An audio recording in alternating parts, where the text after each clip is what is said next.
Hello everyone, how are you all? Welcome to Faisal Sir Classes and I'm back with another video and another topic. So guys, आज हम लोग इस video में बात करेंगे national income and related aggregates के बारे में, introductory macro economics class 12 CBSE. So guys, national income and related aggregates ये हमारा चैप्टर है, चैप्टर 3. और नेशनल इनकम को समझने से पहले हमें एक समझना पड़ेगा कि व्हाट आर फैक्टर इनकम्स, के फैक्टर इनकम्स क्या है. फैक्टर इनकम बहुत ही ज्यादा सिंपल है. ये एक पेमेंट है जो प्रोड्यूसर करता है to the household sector को, जस्ट लाइक दैट. अब ये प्रोड्यूसर करता है हाउस होल्ड सेक्टर को ये पेमेंट. क्यों करता है? क्योंकि हाउस होल्ड सेक्टर अपनी कुछ सर्विसेज देता है प्रोड्यूसर को. That's why the producer is making payments to the household sector. For example, सबसे पहला फैक्टर इनकम के अंदर आता है हमारा compensation of employees. Compensation of employees का मतलब क्या है?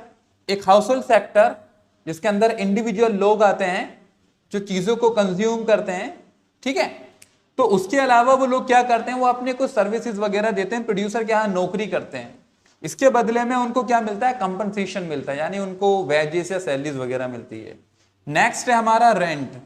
हाउस होल्ड सेक्टर के पास कुछ एक्स्ट्रा लैंड है, जमीन है, जिसको वो प्रोड्यूसर को दे सकता है और प्रोड्यूसर उसको इस्तेमाल करेगा फॉर प्रोड्यूसिंग अदर गुड्स और अपनी फैक्ट्री वगैरह वहां लगाएगा वो, और उसके बदले में हमारा प्रोड्यूसर क्या है, हाउस होल्ड सेक्टर को रेंट दे देगा. तीसरा है हमारा इंटरेस्ट. इंटरेस्ट कब मिलेगा? जब हाउस होल्ड सेक्टर अपनी कुछ कैपिटल यानी एक्स्ट्रा पैसा जो है वो प्रोड्यूसर को दे देगा एज ए लोन, और उसके बदले में उसको इंटरेस्ट मिल जाएगा. एंड द लास्ट वन हमारा क्या है? प्रॉफिट. प्रॉफिट कब मिलेगा? जब हाउस होल्ड सेक्टर अपनी एंटरप्रेन्योरियल स्किल, जो बिजनेस माइंड है, वो प्रोड्यूसर के साथ मिलकर काम करेगा. That's why the producer will give him some profit. So guys, these are the factor incomes. उसके बाद हम लोग नेक्स्ट टॉपिक हमारा आने वाला है. चलिए देखते हैं अब आगे हमें इसके बारे में और क्या सीखना है. ओके गाइज, नेक्स्ट हमारा टॉपिक है नॉर्मल रेजिडेंट्स. यानी नॉर्मल रेजिडेंट्स कौन होते हैं? तो इकोनॉमिक्स के अंदर नॉर्मल रेजिडेंट्स हमारे वो लोग हैं जो दो कंडीशन को सेटिस्फाई करते हैं. पहली कंडीशन है हमारी लिविंग 1 ईयर और मोर, यानी इंडिया में अगर वो 1 साल या उससे ज्यादा रह रहे हैं, एक्सेप्ट स्टूडेंट्स एंड पेशेंट्स. लेकिन इसके अंदर वो स्टूडेंट्स नहीं आते हैं जो इंडियन यूनिवर्सिटीज में स्टडी कर रहे हैं, या फिर कुछ मेडिकल पेशेंट्स जो यहाँ पे ट्रीटमेंट करा रहे हैं, they are not included in normal residents. और एक और बात मैं क्लियर कर दूं गाइज कि यहाँ पर नॉर्मल रेजिडेंट्स जो हैं उससे सिटीजनशिप का कोई लेना देना नहीं है. यहाँ पर ये जरूरी नहीं है कि वो इंसान यहाँ का इंडियन सिटीजन कहलाएगा. Citizenship is an another topic, वो एक अनदर टॉपिक है, वो एक अनदर मैटर है, ठीक है. तो नॉर्मल रेजिडेंट कौन होता है? जो इंडिया में 1 साल या उससे ज्यादा रह रहा है, एक्सेप्ट स्टूडेंट्स एंड पेशेंट. और दूसरी कंडीशन क्या है? इकोनॉमिक इंटरेस्ट, यानी उसका इकोनॉमिक इंटरेस्ट इंडिया में है, वो यहाँ रह के 3 काम कर रहा है. या तो वो प्रोडक्शन कर रहा है किसी चीज का, या कंजप्शन कर रहा है, या फिर वो यहाँ पर उसने कुछ इन्वेस्टमेंट कर रखा है.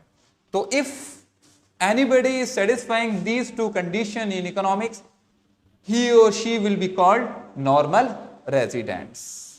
चलिए नेक्स्ट अब आगे बढ़ाते हैं इस वीडियो को. ओके गाइस, सो नेक्स्ट हमारा इंपॉर्टेंट टॉपिक है डोमेस्टिक टेरिटरी. यानी डोमेस्टिक टेरिटरी क्या होती है, और इकोनॉमिक्स के अंदर इसको समझना बहुत ही ज्यादा जरूरी है. सो डोमेस्टिक टेरिटरी क्या होती है? सबसे पहले आपको यह समझना पड़ेगा कि व्हाट इज पॉलिटिकल टेरिटरी, कि पॉलिटिकल टेरिटरी क्या होती है. अगर आप इंडियन मैप को देखें तो चाहे किसी डायरेक्शन में आप देखें, जम्मू कश्मीर से लेकर कन्याकुमारी तक, तो जितना भी आपका एरिया है वो पॉलिटिकल एरिया है. जहां पर इंडियन गवर्नमेंट का रूल्स रहता है वो आपका पॉलिटिकल टेरिटरी कहलाती है. जहां पर इंडियन गवर्नमेंट का रूल्स एंड रेगुलेशन रहता है, जहां पर इंडियन गवर्नमेंट एडमिनिस्टर करता है, वो आपका क्या कहलाता है? पॉलिटिकल टेरिटरी कहलाता है, जहां पर इंडियन गवर्नमेंट की सरकार वगैरह बनती है. लेकिन अगर आप इकोनॉमिक्स के अंदर बात करें डोमेस्टिक टेरिटरी, तो ये एक अलग टॉपिक है. डोमेस्टिक टेरिटरी का मतलब अलग है. अगर आप इकोनॉमिक्स के अंदर बात करें डोमेस्टिक टेरिटरी, तो इसका मतलब होता है फ्री मूवमेंट, यानी हर वो जगह जहां पर फ्री मूवमेंट हो सकता है. फ्री मूवमेंट किसका? या तो पीपल का या गुड्स एंड सर्विसेज का.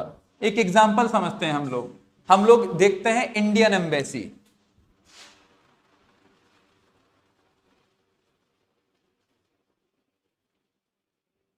ये इंडियन एम्बेसी चाहे अमेरिका में हो, चाहे रशिया में हो, चाहे किसी भी देश में हो, लेकिन वहां पर आप आसानी से जा सकते हैं क्योंकि आपको पता है कि वो हाँ इंडियन एम्बेसी है, वहां पर आपको मदद मिलेगी. चाहे वो आपकी कंट्री में नहीं है, चाहे दूसरी कंट्री में है, लेकिन वहां पर आप जा सकते हैं, वो आपकी डोमेस्टिक टेरिटरी कहलाएगी, क्योंकि वहां पे फ्री मूवमेंट होगा पीपल, गुड्स एंड सर्विसेज का।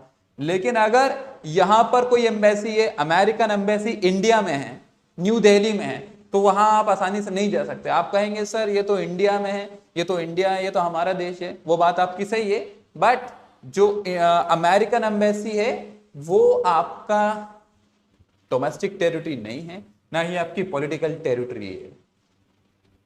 तो पता ये चला कि डोमेस्टिक टेरिटरी और पॉलिटिकल टेरिटरी अलग होता है। पॉलिटिकल टेरिटरी हमारा वो एक एरिया है, मैप है, जो हमें बता रहा है कि रूल्स एंड रेगुलेशन जहां इंडियन गवर्नमेंट बनती है। लेकिन डोमेस्टिक टेरिटरी हर वो जगह है जहां फ्री मूवमेंट हो सकता है पीपल का, गुड्स एंड सर्विसेज का।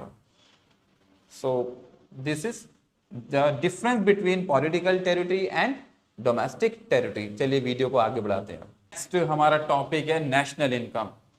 बहुत ही सिंपल है नेशनल इनकम, कि नेशनल इनकम का मतलब है फैक्टर इनकम जो अर्नड की जाती है नॉर्मल रेजिडेंट, जो नॉर्मल रेजिडेंट होते हैं उनके द्वारा during an accounting year. During an accounting year, एक साल के अंदर जितना भी पैसा कमा रहे हैं हमारे नॉर्मल रेजिडेंट्स, चाहे वो इंडिया में रह के कमा रहे हैं या बाहर से पैसा भेज रहे हैं, और जितना भी वो पैसा एक साल के अंदर भेज रहे हैं अकाउंटिंग ईयर, फाइनेंशियल ईयर के अंदर, सो आपका कहलाता है क्या, नेशनल इनकम। इसकी डेफिनेशन बहुत ज्यादा सिंपल है। National income is the sum total of factor incomes earned by normal resident during an accounting year. ये कहलाता है हमारा क्या, नेशनल इनकम। नेक्स्ट हमारा टॉपिक है GDP, gross domestic products. It may be of two type, nominal GDP and real GDP. अगर nominal GDP की बात करें आप, तो नॉमिनल जीडीपी में हम लोग देखते हैं मार्केट प्राइस को। मार्केट प्राइस यानी चीजों का, गुड्स एंड सर्विसेज का जो भी करंट प्राइस चल रहा है उसको हम लोग कंसीडर करते हैं। और रियल जीडीपी अगर हम लोग बात करें तो उसके अंदर हम लोग देखते हैं कांस्टेंट प्राइस, एक बेस ईयर प्राइस के 2010 में चीजों के दाम क्या थे, और उसके अकॉर्डिंगली हम आज 2023 में 2023 में मल्टीप्लाई करते हैं गुड्स एंड सर्विसेज को। तो बहुत ही ज्यादा सिंपल है हमारा। नॉमिनल जीडीपी का मतलब हम लोग क्या करते हैं, मार्केट प्राइस पे चीजों को कंसीडर करते हैं, एंड रियल जीडीपी में हम लोग क्या करते हैं, कांस्टेंट प्राइस पर कंसीडर करते हैं।